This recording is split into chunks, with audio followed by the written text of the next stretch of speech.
Prajagalam TV ప్రతి క్షణం ప్రజాక్షేమం కోసం. Welcome to Prajagalam news. భూముల రీసర్వే చేపట్టిందే తాము అని అన్నారు వైసీపీ అధినేత వైఎస్ జగన్.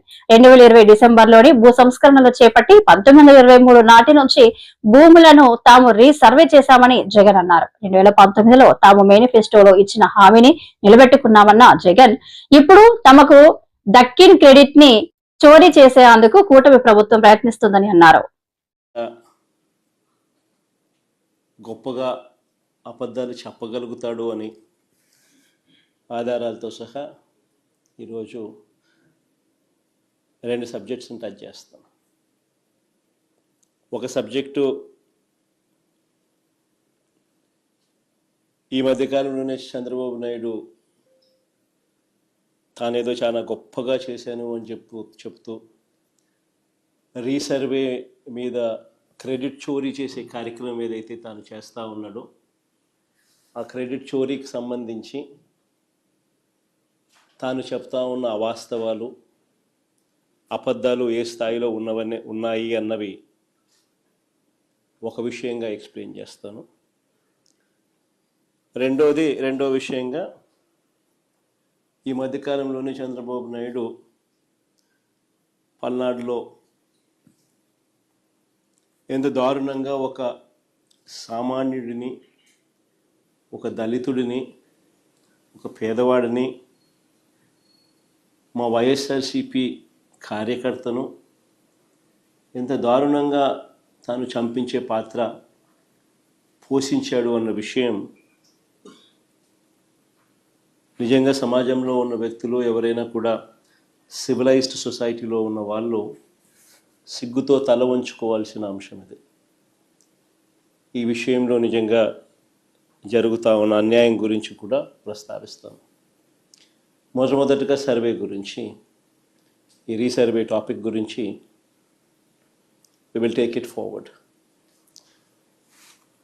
ఈ మధ్యకాలంలో చంద్రబాబు నాయుడు గారు మాట్లాడుతూ ఉన్న మాటలు ఈ రీసర్వే సబ్జెక్ట్ మీద మనమంతా కూడా చూస్తే ఒకసారి ఈ భూమండలం మీద నిజంగా ఇంతటి దారుణమైన క్రెడిట్ చోరీ చేయగలిగిన వ్యక్తి ఇంకొకడెవడైనా ఉండగలడా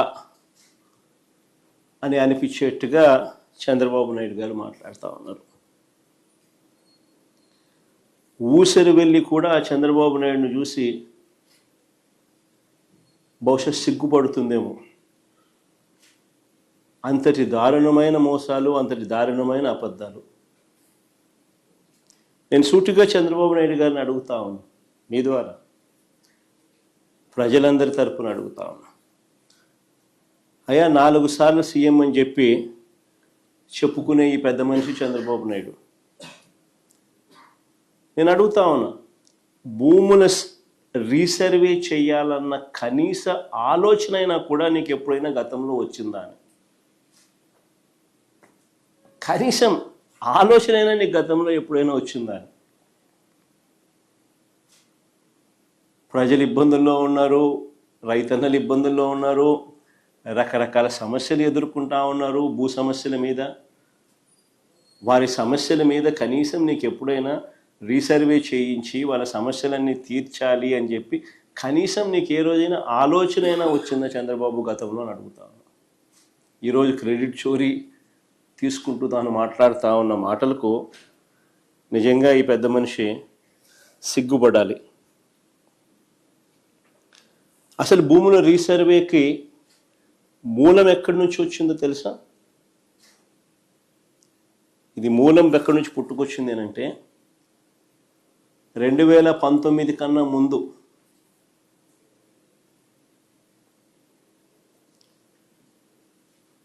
నా 3648 కిలోమీటర్లు సాగిన నా పాదయాత్రలో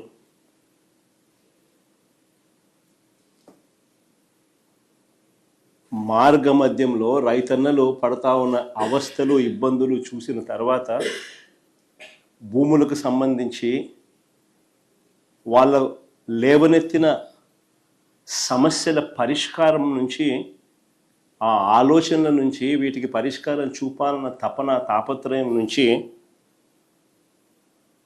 శాశ్వత పరిష్కారం చూపించాలన్న ఆలోచన నుంచి పుట్టుకొచ్చింది దీని మూలం. అసలు ఆ రోజుల్లో చంద్రబాబు నాయుడు గారు ముఖ్యమంత్రిగా ఉన్నారు. నా పాదయాత్ర జరుగుతూ ఉంది 2019కి ముందు. రాష్ట్రంలో ఒక్కసారి రెవెన్యూ వ్యవస్థ పరిస్థితి ఎలా ఉంది అని అంటే, సర్వేయర్లు లేరు, సరిపడా సిబ్బంది లేరు, పరికరాలు లేవు, లేటెస్ట్ టెక్నాలజీ అంతకన్నా లేదు. భూములు ఎప్పుడైనా కూడా క్రయ విక్రయాలు జరిగినా, లేకపోతే భాగ పరిష్కారాల్లో భాగంగా ఏదైనా కుటుంబాల మధ్య డివిజన్ చేసుకున్న సబ్ డివిజన్ లేదు, మ్యూటేషను లేదు. ఇవి కూడా జరిగేటివి కాదు. పైగా ఎడా పెడ, లెఫ్ట్ రైట్ సెంటర్, ఈయనకు ఎప్పుడు మూడు వస్తే అప్పుడు, ఎప్పుడు బుద్ధి పుడితే అప్పుడు, ఎవరైనా నచ్చకపోతే అప్పుడు. 22A అంటే ప్రోహిబిటెడ్ ల్యాండ్ సేల్. 22Aలో భూములు పెట్టడం, ప్రోహిబిటింగ్ ఎనీ ల్యాండ్ సేల్. వీళ్ళకి ఇష్టం రైతులను, ప్రజలను ఇబ్బందులు పెడుతూ అవస్థలకు గురి చేస్తున్న పరిస్థితి. ఇలాంటి 1,00,000 సమస్యలకు పరిష్కారంగా సమగ్రమైన భూ సర్వే అండ్ సమగ్రమైన ల్యాండ్ రిఫార్మ్స్.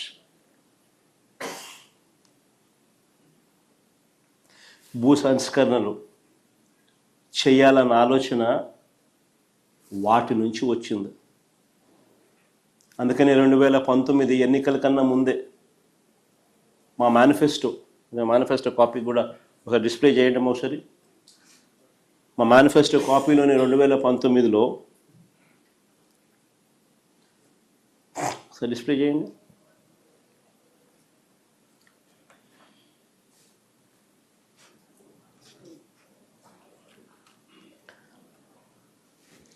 చూడండి ఒకసారి. సుపరిపాలన విషయంలో రాష్ట్రంలో భూములన్నింటినీ సమగ్ర రీసర్వే చేయించి భూ యజమానులకు శాశ్వత యాజమాన్య హక్కు కలగజేస్తాము. Manifesto promise.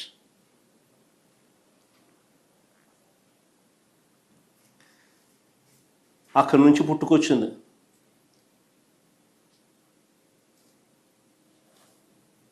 చెప్పిన మేరకు ఇది ఒక మహాయజ్ఞం అని తెలిసి, చెప్పిన మేరకు 2020 డిసెంబర్ 21వ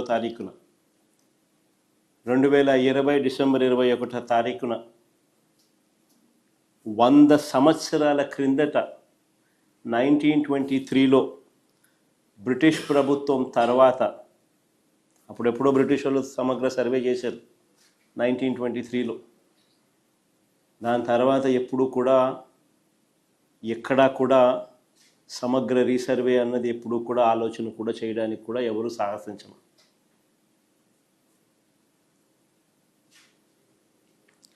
చెప్పిన మేరకు 2020 డిసెంబర్ 21వ తారీఖున 100 ఏళ్ల తర్వాత 1923లో బ్రిటిష్ ప్రభుత్వం తర్వాత సమగ్ర భూ సర్వే రికార్డ్స్ అన్ని అప్డేట్ చేయడం, సిస్టమ్స్లోకి రిఫార్మ్స్ తీసుకొని రావడం మొదలుపెట్టి ఒక గొప్ప అడుగు పడింది ఆ రోజు. నిజంగా ఇది ఒక రాష్ట్ర ప్రభుత్వంగా ఒక సువర్ణాక్షరాలతో లిఖించదగ్గ ఒక గొప్ప అధ్యాయం. సమగ్ర రీసర్వేతో కూడిన ఈ సంస్కరణలు మేము చేసినది నిజంగా ఒక మహాయజ్ఞం లాంటిది.